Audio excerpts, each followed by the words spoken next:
the internet, because now attention is everything. It's in some ways a sped up version of what the ancient world had, because what will survive is only that which gains attention and which is able to keep attention, even if it's for a short time. And so inevitably the world will fall back into tropes of attention and memory. So if I say that Trump is brutish, but it's complicated and he has this quality, but mostly negative things, I won't get anybody of attention. But if I say Trump is Satan, then all of a sudden everybody is listening. And so we end up falling back into ancient tropes of mythological patterns, but way faster. I mean, now it's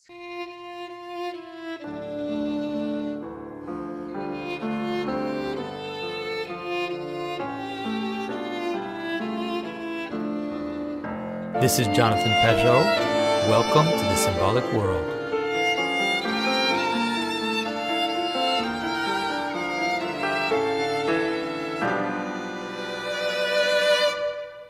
Hello, everyone. I am here with Mary Harrington. And I know many of you have been looking forward to this conversation. We've been kind of skirting around each other. I've been watching her from the sidelines, seeing very many interesting discussions and her wonderful articles. But it is an article called The Fairy Tale Allure of Conspiracies, which really kind of caught me, and I thought would be an interesting starting point for a conversation with her. And so, Mary, thanks for coming on. Thank you for having me. And so maybe you can tell us a bit about what the basic thesis of that article is, and we can start the conversation, because I think it comes close to many of the things that we talk about on the symbolic world as well. Yeah, it's a simple thesis, which is that, I mean, it's what people say about Alex Jones, right? That he may be factually wrong, but he's often directionally right. Yeah. Or, you know, to put it in slightly more kind of highfalutin terms and without the extremely problematic commentator. What I'm saying is that when I talk about conspiracy theories or the stories that float around, which tend to get dismissed as conspiracy theories, is that they made the factual details of them can sometimes be way off and very baroque. But at a metaphorical level, or at a poetic level, they're often pretty on the nose. Yeah, I think that's I think that's definitely the point to look at. And we can actually use tools of storytelling analysis. You know, you can use the same kind of tools you use to interpret myths or interpret fairy tales or religious stories to look at some of the tropes that appear in these conspiracy theories. You know, the lizard people one, I like to look at the extreme ones because I think they're the best cases. You know, the lizard people one is so simple. You know, it's the idea that there are snake people and that those snake people are not like us, but in some ways they've ended up becoming our own leaders. And so we have, I mean, it just basically manifests a deep distrust in leadership and the idea that the people that are running us, the people that have control over us, do not want our interests. They have other interests that are strange. You know, they have strange interests and not our own. Right. I remember thinking much the same when there was a rumor. I mean, it's still flying around. There's a whole series of rumors that slosh around the internet about how Joe Biden is not in fact real. Some people say he's an AI, or that he's computer generated simulation, or, you know, and another variant of this, the slightly more banal variant of this, is the one that just says he's senile. I don't know I can't attest to the truth or otherwise of any of these, but what they seem to me to be conveying is a sense that the president of the United States is not in fact the leader of the United States, and that in some sense, you know, and the details vary, he's a sort of cardboard cutout behind which something is calling the shots. And that's the story that's actually being told, and the rest of it is just kind of coloration. And it's story tropes really, and it's kind of falling into ancient story tropes, which are they're necessary to call to the importance of the moment, you could say. You know, when you look at the way people tell stories in movies, is a good way to understand that. You know, in real life, the good guy and the bad guy actually don't fight. They don't duke it out. They have armies, and they have all these bureaucracies between them. And then they have these massive complicated things that are really boring to look at and to think about. But if you want to get the image of it, you have the two protagonists, even if they're the president and some other character, they actually have to physically duke it out. Or if you want to show a bomb in a movie, you have to have a red blinking light. Like no terrorist would ever put a red blinking light on a bomb, but you have to have that in order to signal to people what is going on. And I think that in a lot of these kind of crazy, wild, imagistic stories, you have this similar type of approach, similar type of tropes that are being used in the way we remember them. Right, and one of the examples I gave of these, which actually is a provocative example, I suppose, concerns the theory, which also sloshes around, it's kind of QAnon adjacent, I guess, that there exists a sort of baby-eating Satanist conspiracy. I mean, theories of that kind have been sloshing around for some time, but there's definitely a Q adjacent version of that story, that there exists a cabal of people who are, for esoteric, possibly devil-worshipping reasons, kidnapping and murdering babies. And I'm thinking, well, factually, this is probably not true. However, there is an organization that calls itself the Satanic Temple, and they have created a telehealth clinic in New Mexico where you can obtain abortion pills in order to circumvent the changes in legislation since Dobbs. And they have also launched a court case under religious freedom legislation in the United States to protect the right to what they call an abortion ritual in order to release complicated feelings around terminating a pregnancy. And I'm thinking this, I mean, it's not quite the thing, but you can sort of see how you get from A to B, right? Yeah. Yeah. And it's also, I think the idea of people who eat your children is a very important image, and it's a very dark image. Of course, we know how that it's been used in very dark ways in the past, but it is an image which shows the notion that something is taking your fruit, like something is taking that which is important to you. Someone is stealing it away from you. He's kind of pulling it away from you. And one of the important shifts that in the kind of conspiracy language, or this kind of imagistic language, which is important to notice, is that in the ancient world, we used to use these types of tropes for the people that we didn't know who they were, right? It's like the cannibals and the monsters and the lizard people and the dog-headed men. They're on the edge of the world, right? There are these weird things that we don't know about, these kind of strangers that we don't know about. There's an interesting shift that happened, which is that now these types of images are used against our own elites, which is not something to just kind of to just brush away. That seems like there is a shift. It means that if the normal traditional society, little tribal society anywhere in the world, tends to be suspicious of the stranger, now we're suspicious of our own power, or the people that are powerful over us. That's a different thing. Yeah, it's a significant shift. I mean, it tracks with returning to a more banal level of interpretation. It tracks with a pervasive loss of trust in institutions, right? The explanation for it, or rather the emotional. You can see where emotionally resituating the lizard guys in our own elites rather than outside on the edge of the world makes sense. If there's been a pervasive loss of trust in institutions, and a loss of trust in the alignment of elites with the masses, and that's measurably the case. I mean, I interviewed Peter Turchin last week, who writes about elite overproduction and the way in which elites need to be kept in check. Or at least roughly aligned with the masses, because otherwise they will have a tendency to turn power into goodies for themselves, at which point that sets off a whole cycle of elite overproduction, which usually culminates in crisis and some kind of an uprising, at which point the whole cycle starts again. And in his view, I mean, I think his phrase was, America is now in a revolutionary situation. And I think I can't speak for where you are, but Britain doesn't feel a million miles off that in the divergence between the interests of those with any access to the levers of power and those from whom they're siphoning wealth and resources and opportunities to lead a decent life. And so given this, the fact that that's emanating, at the sort of mythic level as lizard people who walk amongst us, or baby eating cabals gathering on Epstein Island, or whatever variant of the story we're looking at, it doesn't feel so strange, really. What I find fascinating, just kind of zooming out for a bit, is just how radically and how quickly it's become normal again to speak in mythic terms since we transitioned from print to a digital culture. Yeah. I mean, this is a kind of long-term preoccupation of mine. That transition from print to digital culture. I read English literature at university, and I was lucky in being probably one of the last to get frog marched through a fairly comprehensive kind of canonical English undergrad, in the sense that it was pretty sketchy, but it was pretty much the entire English literary canon from Beowulf onwards, and I ended up with in order. So you got the sense of historicity and the sense of the evolution of ideas and tropes and of literary forms over time.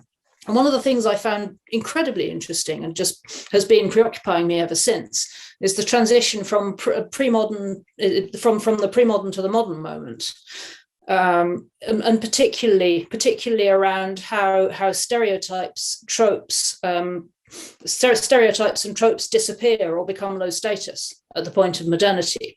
In a sense, the idea. I can take one word to illustrate what I mean. When we say commonplace, we mean it in a dismissive sense, right? But a commonplace in medieval terms was something that you took quite seriously. I forget the Greek term for it, but it's a rhetorical term that refers to areas of shared meaning which are widely understood and which you can reference if you want to make rhetorical points in using the art of public speaking. So commonplaces might refer to love, or to the relations between men and women, or to the duties, the obligations of a prince, or there was the whole series of them. And if you study rhetoric in the ancient up to the medieval world, you'd be expected to have a decent working knowledge of the commonplaces. Topoi, in fact. And they're understood as they're a conceptual place, yeah. but they're understood as, in a sense, a very real place that's shared and everybody can visit. In a sense, it's the public square, yeah.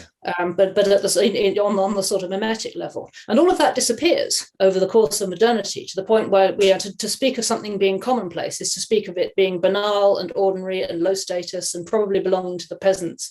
It's boring. It has nothing to recommend it, because what we're interested in now is the signal and not the noise. And commonplaces are just dismissed as noise rather than being read as signal. Yeah. And what I find fascinating about the having left the modern era, which for the digital, or rather having left the print era for the digital era, is that all of those topoi are back. It's just that we call them memes now. Yeah, I think it has to do with the reality of attention. That's the way that I think about it, is that the ancient world was one in which attention was extremely valuable, because we had to remember things. Although we did have writing, that writing was there were few books and few people had access to them. And so attention and memory are extremely important. And there are certain patterns of attention and memory which are pervasive. And those, the older they are, the more, let's say, mythical they are, the easier they are to perdure, and so it's like, if I want you to remember something, I have to be careful not to make it too idiosyncratic. Right. I have to make it, I have to contract it in a way that is as universal as possible and connects as closely to you as possible, that you can remember it. And you can not only remember it, but then pass it down to the next generation. Now, what written culture was able to do was, in some ways, to stilt that to some degree. So you end up with, Victor Hugo and like massive, historically accurate novels that are very idiosyncratic and try to describing all these very little things. But that, in some ways, is it's also in the myth of this kind of authoritarian publisher and, this kind of centralized streamline of information that peaked with TV. Like television was the peak of that. Where you have this like streamline of a supposedly high-minded information that is programmed and given to us. But the internet, because now attention is everything, it's in some ways a sped up version of what the ancient world had. And it's a sped up version because what will survive is that only that which gains attention and which is able to keep attention, even if it's for a short time. And so inevitably the world will fall back into tropes of attention and memory. So if I say that Trump is a is brutish, but it's complicated, and he has, and he has this quality, but mostly negative things, I won't get anybody of attention. But if I say blah, blah, blah. Trump is Satan, then all of a sudden everybody is listening. And so we end up falling back into ancient tropes of mythological patterns, but way faster. I mean, now it's sped up, and it's also being it's being filled in with a lot of the, let's say, the strange part of that, because we don't have a commonplace so much. We just have attention. So we're just like cycling attention. Yeah. Yes and no. I think there are mimetic landscapes emerging, but are very much at the grassroots and among subcultures, and in a way where it's moving very fast. I mean, just going back to the Trump is Satan, one of my informal metrics for whether or not a political figure gets cut through in the internet age could an utterance by this person ever be sampled over a bass beat and cause the crowd to go wild? And if the answer is no, then they're gonna sink without trace. That if someone can't meme it into people's minds. I mean, you can. I listen, and I have no particular fondness for the Orange Man, right? No. But pretty much everything he says could be sampled over a bass beat. That's right. And I don't like that this is the way the internet, the way internet attention works, but it is, and whether we want it to or not. I mean, the last British politician that got sampled for a rave track was Boris Johnson, which figures really. Whatever else you may think of Boris Johnson, he was box office. Now that until somebody else shows up who's box office in the same way, we're basically in the sink. But thinking about, I mean, you were saying. I just wanted to add one thing to your theory of attention, which I think is bang on. It's about what sticks and what can be remembered, because the flow of information under digital conditions is so fast that unless something sticks in a very catchy way, it will just disappear without trace. And I mean, most of the stuff that I write in that sense is eminently forgettable, which I remind myself of at every possible opportunity. Most of my this is why I like to meme as well as theorizing at length, because you often find that a coinage, a 2 or 3 word meme coinage, can unpack into 4,000 or 5,000 words, or sometimes 50. Just depending on how hard you're trying to explain it to normal people who aren't far too online for their own good. But I wanted to add a materialist layer to that as well, being the crypto-Marxist that I am, which is about the relationship between meaning making and money, which is distinct in the print era. There's the economics of copyright, printing, and relative information scarcity meant that for a while, for maybe, 250 years, it was actually possible to make your living directly as a writer. Mm-hmm. That wasn't really the case in the medieval era, where you might be employed by the court as a poet, or you might be an itinerant minstrel, or apart from that, you probably have to go join a monastery and copy Bibles and make your livelihood that way. If you want to enjoy the life of the mind, your opportunities as a sort of independent opinion haver are pretty limited, and that's true again now. Digital reproduction makes it more or less impossible to make a living directly as a writer now. There are people who do it, but their numbers are pretty low, and the money just isn't that great, except for a handful here and there. I mean, I think about Alexander Pope, who was one of the first to nail this. His translations of Homer in the early 18th century were insanely successful. There was this incredibly avid reading public, who were desperate, who maybe hadn't learned Latin and Greek at university, and were desperate to get their hands on the cultural goodies, and they flew off the shelves. And it made him so much money, his translations of Homer, that he was able to buy this massive house in Richmond and create this incredibly elaborate garden there. I mean, these days, I don't know, people are writing listicles for BuzzFeed, and even they're getting laid off in favor of ChatGPT. It's a different world, right? It's a more oral world too. It's a strange. It's not exactly oral in the same way the ancient world was, but it ends up being. It's post-literate. Yeah, the people that are making money with ideas now are speaking and not writing so much. Yeah, it's true. It's true. it's very, very post-literate. The point at which I realized just how far into that we are already was when I gave a talk at a well-known, very respectable, very expensive English boys' school, one of the more conservative of the boys' schools in private, expensive, yada yada yada. And one of the boys came up to me after my talk and said, "You should be on TikTok, Mary, because you realize people my generation just don't read."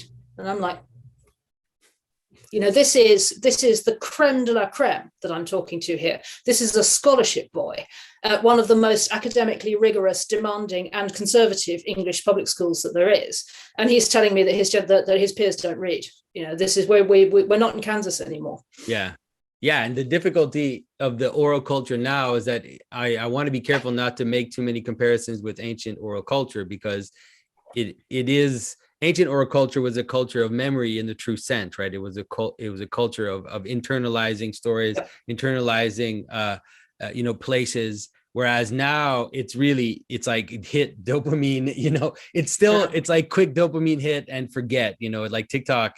I mean, there can't be TikTok in my house. It's just impossible. My kids have deleted all that stuff from their phones. It's insane. It's a very dangerous, but in terms of, let's say, paying attention to culture and noticing patterns, it's still helpful. It still works because it does fall into orality, and it does help us see, what's going on. It's as if a lot of the religious things that we're seeing kind of popping back in have to do with that as well, because certain, like ancient worlds I don't know what you're going to think about this, but like ancient worlds talked about, let's say transpersonal intelligence, this idea of angels and demons and gods, and all of these intelligences would act on people in like long spans of history. And so, they had this intuition that they developed over millennia about this, and they engage with this. In the modern world, we were able to dispense with that completely. But now, because of sped up internet attention culture, we see it's back in the discourse again, and we see the agencies act because it's sped up. So if you can see like waves of control kind of come in and then vanish, right? They just come in and move away, and it's everything's so fast that you can amongst see people who are paying attention. It's back in the discourse again. I mean, people talk about egregores, which is just that's just a modern kind of West Coast America way of saying demons, right? Or angels, extra human intelligences. Yeah, exactly. And so or it's close enough for jazz anyway. Yeah, exactly.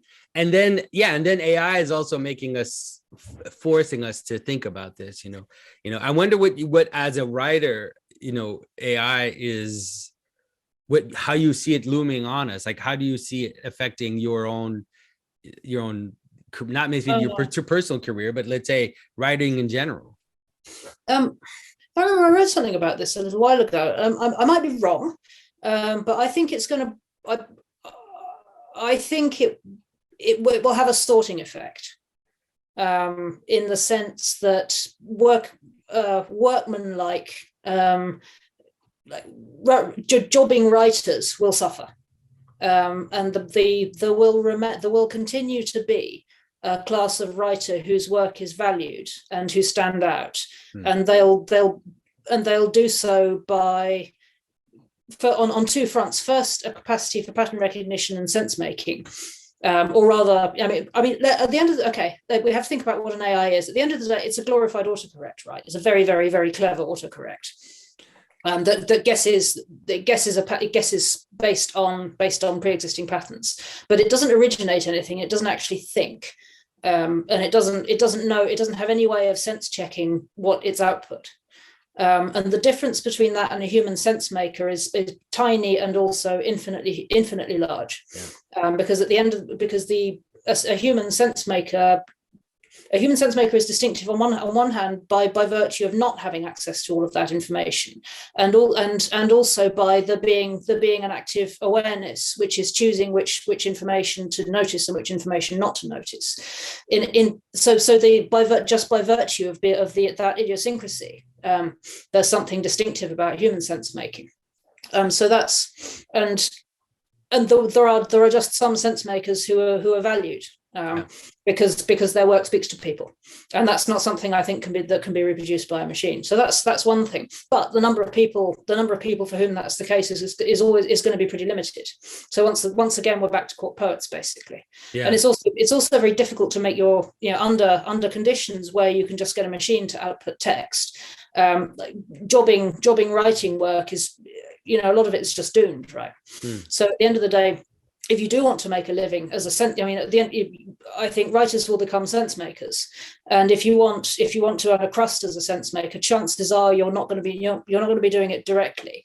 It's much more likely, I think, for a host of other reasons as well, that you're going to be effectively a court poet again. I mean, we've already exited the democratic age, and we're back in the era of lords and princes, even if we don't call them that. Yeah. And it's increasingly clear to me that survival as a sense maker, for the most part, means some kind of court patronage. That's just how things work. Once again, as James Poulos says, digital retrieves the medieval. So, but I think in as much as you did a couple more things on the relation between ChatGPT and human sense makers. I also think it's possible, or at least I'm sort of hopeful that it's possible, that we'll see human sense making thrive to the extent that it can work. I'll start that from another point of view. I think the way the human sense makers will be able to distinguish themselves from the machine by their grasp of the tacit, of what is not said. It might seem paradoxical to say that writers will be able to distinguish themselves by what they don't say. Yeah. But I mean, ChatGPT sucks at puns, right? It sucks at implication. It sucks at puns. It sucks at illusion because there's no thinking there. It's a pattern recognition machine. It's just an autocorrect. And so of course it can't do implication. Of course it can't do illusion. Of course it can't do dog whistling. So there's an entire poetics of dog whistling, of jokes, of puns, of references, of allusions, of hints and implications, and all of which is really to say a literature of the unstated. And particularly, if politics continues on its current trajectory towards, ever more censoriousness and restriction, I think those writers who are political dissidents or political radicals will also just be forced to embrace the poetics of the unspoken anyway. Yeah. So I mean, there's some not particularly well organized reflections on how AI changes writing or sense making as a craft. But I mean, that's where I've got to up until now. I think a lot of writers are doomed. I might be one of them. I might not. We'll just have to see. We'll have to see what happens. I'm working on Plan B just in case. Yeah, but it seems. I think your intuition is right, and it has to do again with. I wouldn't use the word attention in this case, but I'd use the word care. The AI doesn't care. Doesn't have relevance. It doesn't have direction, right? We provide it direction. We ask the questions, we tell it what to talk about. And not only that, but we also provide the intelligence for it. That is that it's the AIs are trained by humans. We have told them what's good and what's not. And that's how they align their pattern recognition onto our own, onto our own judgment. You can't ask a machine to say, create me an image which is not disgusting. And be absolutely certain that it'll succeed in doing so. Yeah. And but I think that lines up with your, which was a little surprising to me, but still, I think you're right. That kind of neo-feudalism, in some ways, that what will be necessary for people as we move now, very quickly, is to have, let's say, to have little city states, intellectual city states of people that are aligned, that, let's say, move in certain direction, but also, like you said, have patronage in some ways, that have, we also need, how can I say this? And I say this because this is, as you maybe know, like I'm involved in this ARC thing, and I hesitated a very long time to be involved in that because I'm not a political person. I'm fine with politics. I'm just not, it's not my main thing, let's say. But I realized something like what you said, that in some ways we need to be able to recognize even those that have money that are, let's say, moving in the right directions, and to be able to to signify to each other that we're in the same team, let's say. And that's it's a weird thing to have to do, because it does signify a kind of fragmentation of society. But in some ways, there aren't, I don't see any other solution at this point. No, nor me. I think you just summed that pretty succinctly. I mean, what the implications are of what was going through my mind as you were speaking is that an unknown at this point is how that maps onto pre-existing political structures and pre-existing modes of government. I guess that there's only one way to find out, which is get stuck in a way to get it and find out, is to do it and see. But I mean, I wrote something else not long ago about how, although as much as it grieves me to think this, I think the nation state is toast. I think it's over, for the very straightforward reason that there's no elite consensus for it. It's broadly not in the interests of the elite, who are predominantly knowledge workers and very internationalized, both in their culture and also in their economic interests, to support banded nation states where there are clear delineations between the people here and the people there. There's no elite consensus in favor of that being a good way of doing things. And I don't see the masses at present as having enough leverage to push things back the other way, unless something changes significantly.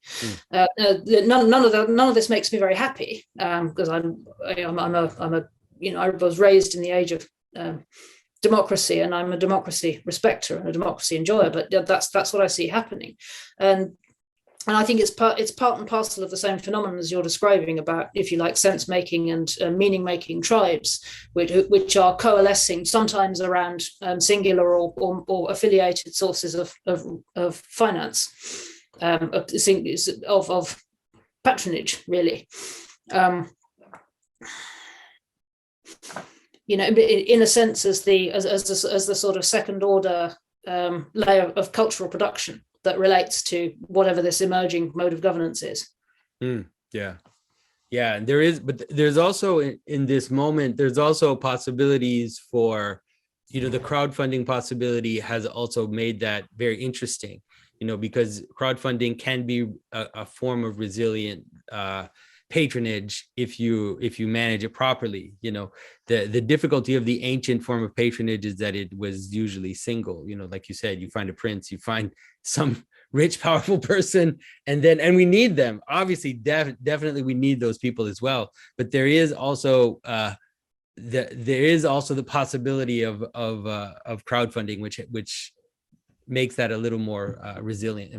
At least that's what I've noticed. It comes with its own pitfalls. I mean, audience capture is a real thing. If you want to talk about egregores, there's one. You're right. No, the guru problem is a real problem. Like it's a real problem, and I think everyone is trying to figure out a way to avoid the pitfalls of that issue, as we see people kind of fall into it head on, and then also become one of the problems with that. And you see that on YouTubers fall into that all the time, is that in some ways they also become a slave to their own body, right? They become a slave to their own egregore, because then they just want to make sure they feed the body what it wants. And if that can also be low level, just constant barrage of how can I say this? Like commenting on TikTok videos, which I'm seeing a lot of conservative people doing now. It's like, that's we're going in a bad direction, where the supposed like social commentators make their money commenting on TikTok videos. We're like, that is definitely a version of audience capture, and this weird desire to please your own support group, let's say. I hadn't thought of that until you mentioned it, but as soon as you said it, I just saw the image in my mind, and I thought, yeah, that's absolutely true. I want to come back to some of the fairy tale conspiracy stuff. I don't know if you thought about this. One of the things that I've been thinking about is, there's also this weird thing that in the mainstream media, which is the use of the conspiracy theory tag as a political attack, which is that as soon as you point to opposition, as soon as you point to organized opposition, if you notice patterns of capture and of opposition in the system, then they just call you a conspiracy theorist, and people back off right away. And so if you talk about for example, like the LGBTQ thing, which is obviously organized, which is obviously moving, which is obviously politically weaponized towards certain goals, then they'll say, well, you're a conspiracy theorist. And it's like, and in some ways, the silly aspect of the conspiracy theories is almost advantageous to that type of attack, because you can always move into QAnon and to the fringe, point to the insane looking conspiracy, and then say, well, are you like those people? Like, are you like the people who believe in the lizard people? As soon as you point to opposition. And so it disarms a lot of, because I've noticed it disarmed a lot of conservatives, especially during COVID. You could just see it. People were so disarmed because, in Quebec, where I am, especially, I mean, the conspiracy theorists at the outset said COVID is going to be a tool to bring about digital ID and control people through digital ID. And then we were called conspiracy theorists. And when it happened, there was no way out of it. It didn't matter. It didn't matter that it actually happened. And that, people were standing in front of churches with cell phones, forcing people to scan their passport to go into the church. There was no way out of that trap of being called a conspiracy theorist. And I'm not sure how to get out of that trap sometimes. Paul Kingsnorth seems to be doing pretty well at it, but it's very difficult to be able to talk about opposition and capture without immediately being afraid of that tag. One of the things Paul does really well, which may contribute to this, is he's a good storyteller. And when I say storyteller, I don't mean, it's very easy to say, oh, there are mysterious forces which are doing it, yada yada. He talks about the machine, and he talks about the things. You're familiar with his work, and he manages to do so without imputing it to a shadowy other, and yet making it a very compelling story, which obviously speaks to a lot of people. And I think that's one of the that's one effective tool. He also uses self-disclosure in his work, which I think is significant, and it's also unusual for a man. It's much rarer in my observation to find male writers, male thinkers who are as generous with self-disclosure as Paul is. I don't know why that is. That's not something I've given much thought to. But this is just my observation. It tends to be a women thing. But self-disclosure can often, I don't know if disarming is exactly the right word, but I think a humanizing effect, which makes it much more difficult for people who disagree with you to dismiss you, to unperson you. If you've already drawn people in with your personal story, it's much more difficult to dehumanize you out of hand. It just is. This is just a few. These are scattered. I'm sort of thinking on the hoof here because this is a really interesting question. Another instance of somebody who uses stories very intelligently in some quite controversial activism is Katie Faust. Who campaigns for children's rights in the United States, and she deliberately avoids standing on any of the really controversial rainbow-colored landmines where it comes to children's rights. She's just not touching that stuff. But her focus, absolutely laser-like focus on, we need to, this is what children need, and this is how, and these are the things that we need to do in order to meet their needs. And just to turn the whole argument around and to say this should never be about adult desires. This should be about what children need. And to that purpose, she has collected, and is as an ongoing project, she collects stories from people who grew up in situations where for whatever, for a sort of different, whether it's divorce or being the child of surrogacy or something like that, they had to make a sacrifice for the sake, because they're the adults who cared for them needed something other than what they needed. And she collects stories, and it's an extraordinarily powerful set of stories to read through. And I think and she uses and offers them as a resource to anybody who wants who wants something which isn't just statistics. Like nobody pays any attention to statistics, right? Maybe some policy wonks here and there, and you sort of have to show you have some. You need some data, but nobody really listens to data because there's always other data. Back again in the sort of neo-medieval memeplex of the internet, people do listen to stories, particularly if they're arresting stories. This is just they're powerful currency on the internet. So yeah, I think that's my sort of scattershot thought. Personal disclosure is a powerful tool. Storytelling generally, if you can draw a narrative together, which doesn't just fall back on the familiar tropes of lizard, the sort of lizard man thing. And if you can tell a compelling, or you have compelling stories from people, you can do something quite different than you could if you were just sort of pointing to those guys over there. So I think I agree, and I think especially with Paul, I know his work better, and I see it. I see that one of the ways he's been able to do it is to show the mechanisms of the machine and to show how they just are. Let's say they're just corollaries of Enlightenment modernism, that this is just something that plays out, like a story, right? It's like if you put these things into place and you start the ball starts to turn, then at some point it reaches this point. Like this is where we are. But one of the things that makes it very difficult at this time is that there are some people who do identify their enemy, right, very clearly, and will say, like, Western culture is our enemy, basically, or however they phrase it, like the this or that, the group are our enemy, like the conservatives, the right wingers. Like, for example, to be called a right winger is like everybody shakes, like all the conservatives start to shake when they're just being called a right winger. And so there's this weird like imbalance where on the one hand, the one side is not only allowed to call on their enemy, but does it constantly, like just nonstop with all the weapons possible. And then, I mean,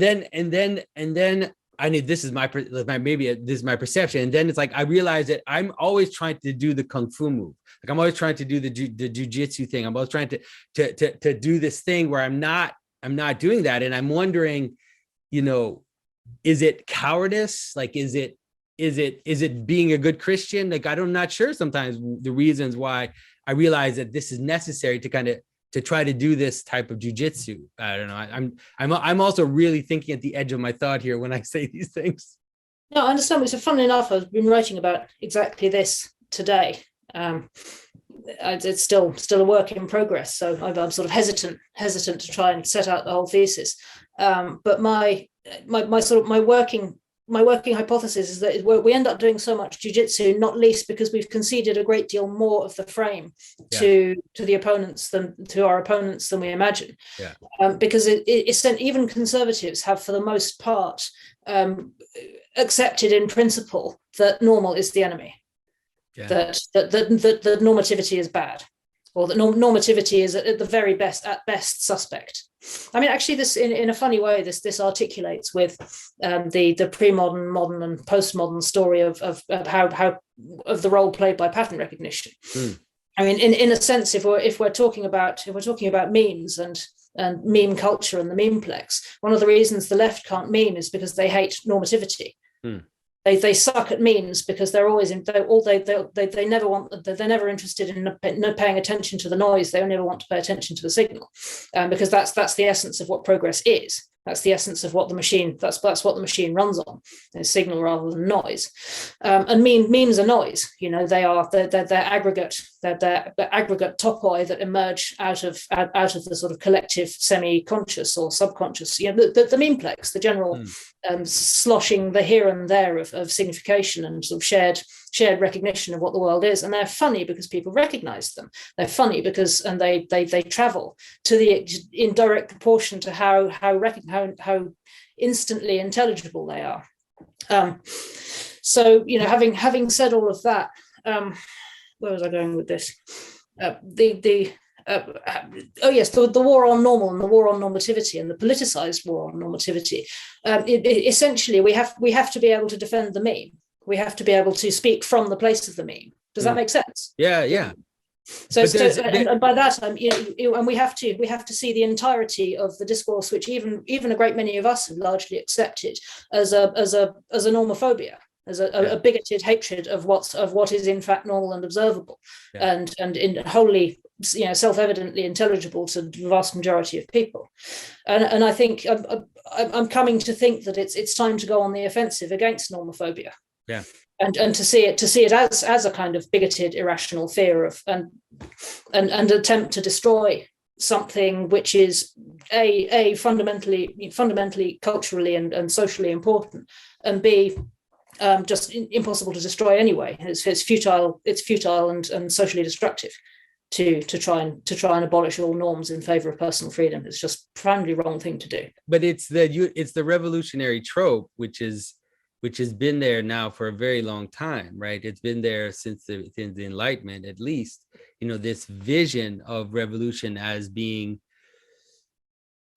the justification for narrative, and so like every movie that I grew up with had that trope. Every single one always had the underdog story, and the underdog story, it's not wrong in itself. It's fine. The underdog story is fine, but usually the way it is presented as the ragtag weirdos who basically take power from the established thing. And that structure is just our basic narrative structure.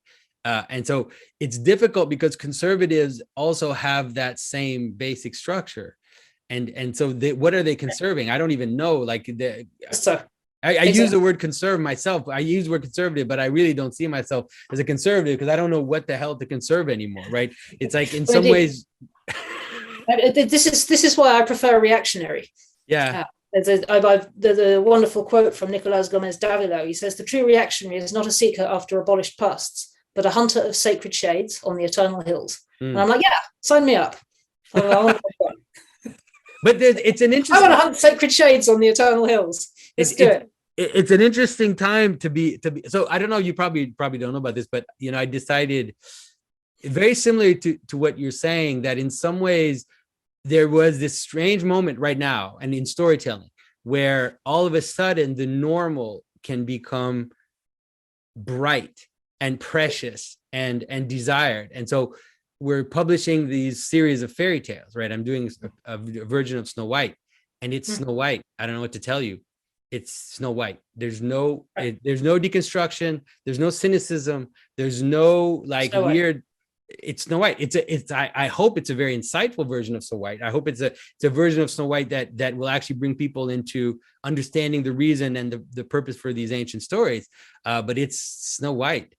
And we started crowdfunding it a week ago, and we're like $200,000 in, and we still have like 3 weeks to go, and people are just like raving and the people are throwing massive amounts of money at this, because I think in some ways that's where we are. Disney is going to put out a version of Snow White next year, and I don't know how they can even do it.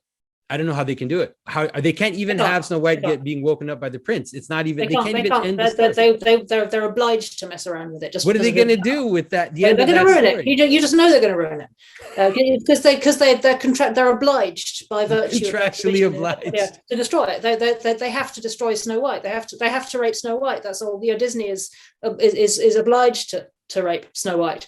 It can't go any other way, because that's just where they sit archetypally in the story. But here's the thing. I mean, if I say, we've left modernity, which is to say the print era, and we've arrived somewhere new, post-modernity or digital culture or the cyborg era or whatever you want to call it, which has retrieved the memeplex from just being commonplace in the disparaging sense and returned it to the commonplaces in the much more powerful and esoteric sense. Possibly if along with that we're getting neo-feudalism and we're getting a return of artistic patronage, it's just possible that we might also get a return of normal as something which is no longer disparaged and no longer abject and low status.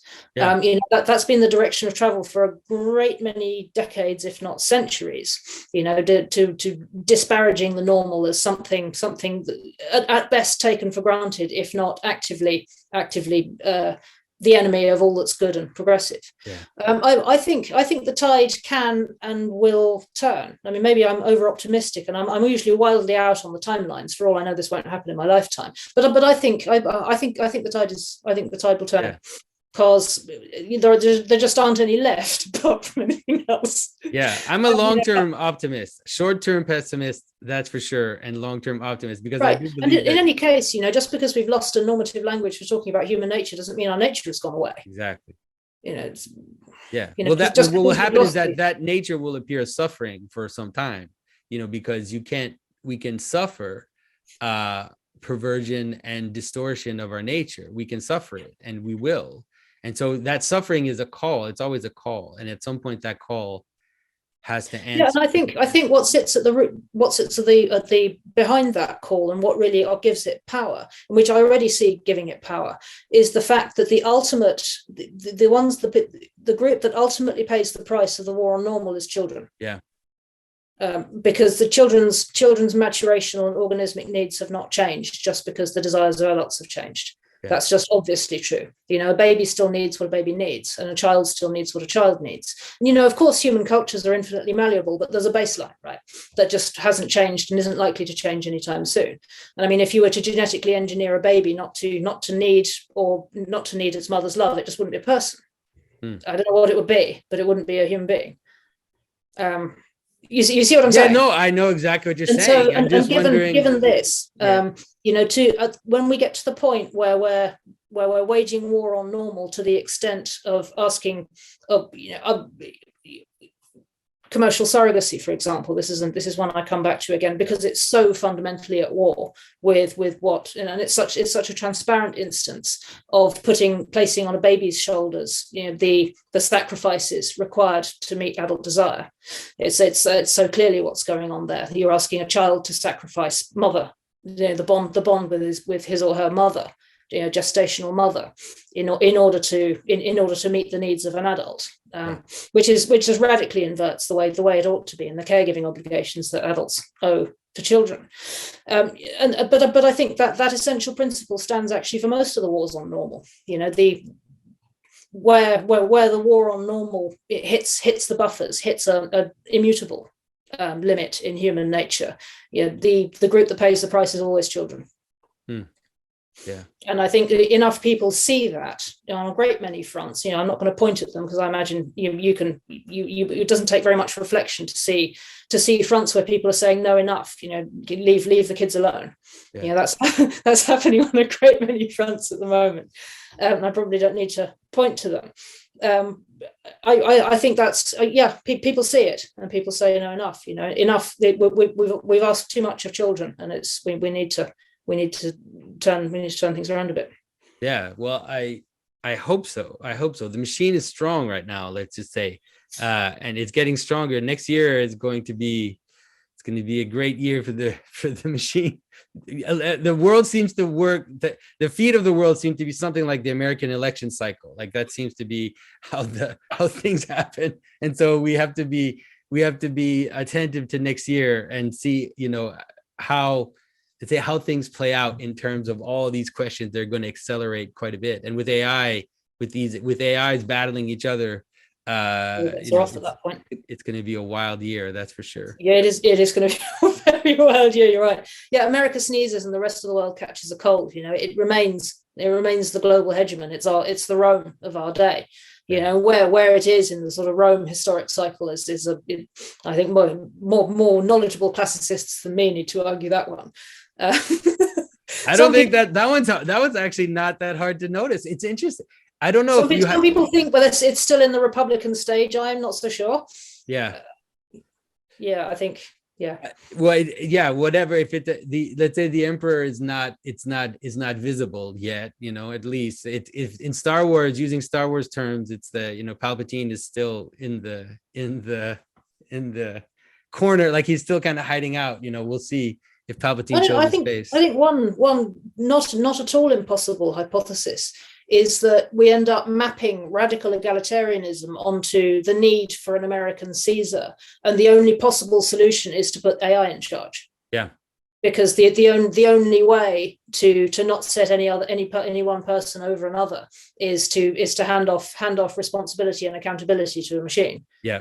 And the willingness of people to do something like that is just so surprising to me. And I've noticed it. My daughter yesterday got from the Quebec government, she was asked as a student to participate in a poll. And the poll, this is from the government itself. And the poll was asking students what they thought of having AI counselors for a student with emotional problems. Yeah. Because, no prejudice. Come on. If it's an AI, it has it has no prejudice. It has none of the hangups, not all the hate that humans have, the implicit biases. It's crazy. I mean, the fact that my government is willing to ask a 15-year-old that, send her an email and promise her $50 if she answered me, that she could win $50 if she answers that poll, is incredible. Completely insane. Like, it just shows where we are. Yeah, I'm going to have to go in a minute, so we might have to pick this up another time. But there's another piece in the puzzle, the kind of big narrative from pre-modernity through modernity to post-modernity, which is about and how that relates to storytelling and fairy tales, and that's how we conceive of ourselves, which is something which in tandem with the rise of literacy changes and becomes something much more interior. I'm sure you've read Walter Ong. I mean, when we're talking about orality and literacy. And the transition from orality to literacy, comes with a transition in how people think of understand their interiority in a much more general sense. And this is, more erudite and intelligent people than me have drawn links between that and the emergence of the individual as such, as a feature of the modern era, and then the political systems to meet and engage with those individuals. It stands to reason that's changing again. In fact, I see it changing already. And where this relates to the idea of having an AI counselor is because I sometimes wonder what you think of this. It's occurred to me on occasions that the postmodern understanding of selfhood, or if you like, the digital age understanding of what a self is much emptier than the print era one. Yeah. It's much more. It's a little more. It's less like a deep pool or a place than it is like a dream catcher. It's something through which things flow and upon which things can be hung. It's not a place in which things are collected so much. And I wonder if, from that perspective, there might not be a great many 15-year-olds who've just internalized from a young age that understanding of selfhood and just don't really have a problem with being catechized by a robot, because they don't think of their inner lives as being that different to a glorified autocorrect. Yeah. I don't know. What do you think? I think that's a good insight. And I think that all of the, like, for example, even the fact that, we're moving to more and more towards medication as solution to all kind of mental health problems, this is the basic key, shows us that the idea of the self as something that you nurture, something that you have to align with virtue, all of these types of things that used to be a normal thing to think about the self are slipping, and we see the human as a complicated machine that you have to press the right buttons. And so it's like, if the AI can press the right buttons, it's like, of course, then the AI can just press those buttons and then you'll be fixed. If we can give you some pills, and you give you pills and you're fixed. And so there isn't, I would say you're right that the idea of the soul, obviously, that was the ancient idea of the soul, is very, it's not as strong now. And the idea of fluid identity is very popular. Like the notion of the only place where we see the soul alive and well, of course, is in gender identity. Yeah, but there's a move towards fragmentation and fluidity is the best way to talk about that. Like so there's this weird relationship between pride and fluidity, which is almost like a contradiction, you could say, because usually you're proud in something. Right. Well, I don't know. I think there was one very famous figure from myth and legend who was both proud and resistant to all boundaries, who springs to mind. I'm not sure I can, who is it? he's kind of the bad guy in the Oh, Bible. the bad guy in most stories. Okay, Yeah, that's yeah. fine. I get it. Yeah, no, that's right. That's right. Well, that's all. Yeah, that seems to be Notoriously associated with all of those things. All right. Okay. We can, if we end without saying his name, that's probably a good place to end our conversation. Yeah. Don't do that. I don't want to attract his attention. I don't want to check. So Mary, thanks for this great first conversation. I really appreciate it. It's been such a pleasure. I'm sorry it's so short, but I have to go pick up my daughter. No worries. And so hopefully at some point we can do this in person, I would love to, yeah. Or something. All right, great. Thank you.